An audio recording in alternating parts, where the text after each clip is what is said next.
Okay, next பார்க்க போகிறது Mendel's interpretation and monohybrid cross.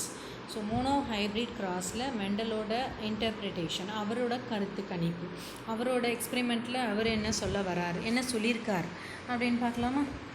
Okay, so based off on this observation, அவரோட தாட்லேருந்து அவரோட எக்ஸ்பெரிமெண்ட்டில் அவரோட அப்சர்வேஷன் என்ன சொல்லுது அப்படின்னா, சம் ஃபேக்டர் எஸ், ஏதோ ஒரு ஃபேக்டர் எங்கே இருக்குது, ஒரு ஜென்ரேஷன்லேருந்து இன்னொரு ஜெனரேஷனுக்கு மாறுறதால் தான் அதே மாதிரியே இன்னொரு செடி முளைக்குது, அதே மாதிரி கேரக்டர்லேயே இன்னொரு கேரக்டர் இருக்குது அப்படின்றத அவர் ஃபஸ்ட்டு கண்டுபிடிச்சார். அந்த ஃபேக்டரை காலப்போக்கில் அவர் என்னன்னு சொல்ல ஆரம்பிச்சிட்டாரு, ஜீன்ஸ்னு பேர் வச்சிட்டார்.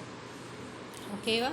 ஸோ டால்னஸ் அண்ட் டார்க்னஸ் அப்படின்ற ரெண்டு கான்ட்ராஸ்டிங் கேரக்டரை அவர் எடுத்துக்கிட்டு இந்த ஃபேக்டருக்கு, அதாவது இந்த ஃபேக்டர்னு சொன்னோம் இல்லையா, ஏதோ ஒரு ஃபேக்டர், அப்போ டால்னஸுக்குன்னு ஒரு ஃபேக்டர் இருக்குது, டுவார்ஃப்னுக்கு ஒரு ஃபேக்டர் இருக்குது அப்படின்ற கான்ட்ராஸ்டிங் ஃபேக்டரை எடுத்துக்கிட்டு அவர் அந்த எக்ஸ்பெரிமெண்ட்டை செய்ய ஆரம்பித்தார். ஸோ தட் டால் பிளான்ட்னா டாமினன்ட் கேரக்டர், ஓகேவா, ஸ்மால் டி அப்படின்னா டுவார்ஃப் பிளான்ட்னா ஸ்மால் டி ரெசசிவ் கேரக்டர் அப்படின்னு அவர் நேமிங் பண்ணிக்கிட்டார். ஓகேவா? ஸோ அதுக்கப்புறம் அந்த ஃபேக்டர்ஸ் எப்போவுமே பேராக தான் இருக்கும். ஓகே, வெறும் கேபிட்டல் டி மட்டும் தனியாக இருக்காது, வெறும் ஸ்மால் டி மட்டும் தனியாக இருக்காது.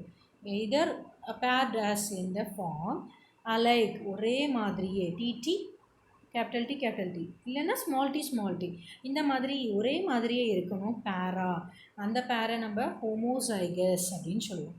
இல்லை அன்லைக் பேர், ஒரு கேபிட்டல் டி ஒரு ஸ்மால் டி அப்படி இருக்கலாம், அந்த பேருக்கு பேர் ஹெட்ரோசைகஸ் பேர் அப்படின்னு சொல்லுவோம். ஓகேவா? ஸோ இவரோட கருத்துலேருந்து 3 கருத்து கணிப்பு அவர் சொல்கிறாரு. அவரோட இன்டர்பிரிட்டேஷன் மோனோஹைப்ரிட் கிராஸில் இதான் நான் கண்டுபிடிச்சேன் அப்படின்னு சொல்ல வரக்கூடிய கருத்துக்கள். So 2 factors making up a pair of alleles contrasting characters. So ஏதோ 2 ஃபேக்டர் பேராக சேர்ந்து கான்ட்ராஸ்டிங் கேரக்டரை உருவாக்குறதுக்கு காரணமாக இருக்குது. அந்த காரணங்களில் நம்ம எப்படி சொல்லலாம், அந்த கேரக்டர்ஸை அல்லீல்ஸ் அப்படின்னு சொல்லலாம் அப்படின்னு சொல்கிறாரு. அந்த ஃபினோடைபிக் எக்ஸ்ப்ரெஷன் ஆஃப் அல்லீல்ஸை அல்லிலோமார்ப்ஸ் அப்படின்னு அவர் நேம் பண்ணார். ஓகேவா? அல்லிலோமார்பிசம்.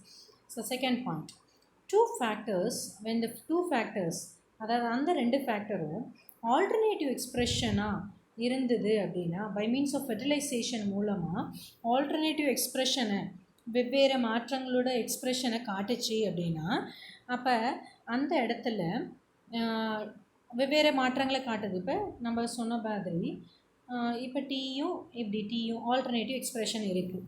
அப்போ இதில் எக்ஸ்ப்ரெஸ் இட் செல்ஃப், அதை எக்ஸ்ப்ரெஸ் பண்ணிச்சு, அதனோட கேரக்டர் அதை எக்ஸ்ப்ரெஸ் பண்ணிச்சுன்னா அது டாமினன்ட், அது டால்னஸ்.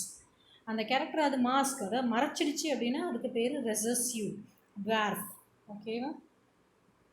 மாஸ்க் பண்ணிச்சுன்னா ரெசசிவ் டுவார்ஃப், அதே வேறு கேரக்டர் எக்ஸ்ப்ரெஸ் பண்ணிச்சுன்னா அது டாமினேட் டால்னஸ் அப்படின்னு சொன்னார். தேர்ட் பாயிண்ட் பார்க்கலாம். Third point, factors are always pure. So அந்த ஃபேக்டர்ஸ் கண்டிப்பாக பியூராக இருக்கும், அதில் கலப்படம் இல்லை. இங்கேருந்து ஒரு ஃபேக்டர், இங்கேருந்து ஒரு ஃபேக்டர், அப்படி தான் கலப்படம் ஆகுது, ஹைப்ரிட் ஆகுது. அந்த டால்னஸ் அண்ட் டுவார்ஃப்னஸ் ரெண்டுமே செப்பரேட் என்டைட்டிஸ். ஓகேவா? ரெண்டுமே செப்பரேட்டாக ஒவ்வொரு கேமெட்லேருந்து ஒன்று கிடைக்கிது. அது ரெண்டும் ஃபியூஸ் ஆகிட்டு hybrid ash format self crossed ஆகிடுச்சு ஆகிட்டு, அதுக்கப்புறம் யூனிட் இண்டிபெண்ட்லி அது ஒன்றோட ஒன்று சேர்ந்து இண்டிபெண்ட்டாக செல்ஃப் க்ராஸ் ஆகிட்டு இட் ஃபார்மிங் டாலோ இல்லை டார்க் பிளான்ட்டோ ஃபார்ம் ஆகுது. அது டாமினண்ட்டாக இருந்தால் டால்னஸாக ஃபார்ம் பண்ணும், ரெசசிவாக இருந்தால் டார்க் பிளான்ட் ஃபார்ம் ஆகும் அப்படின்னு அவரோட அப்சர்வேஷன் சொல்லுது. ஓகே.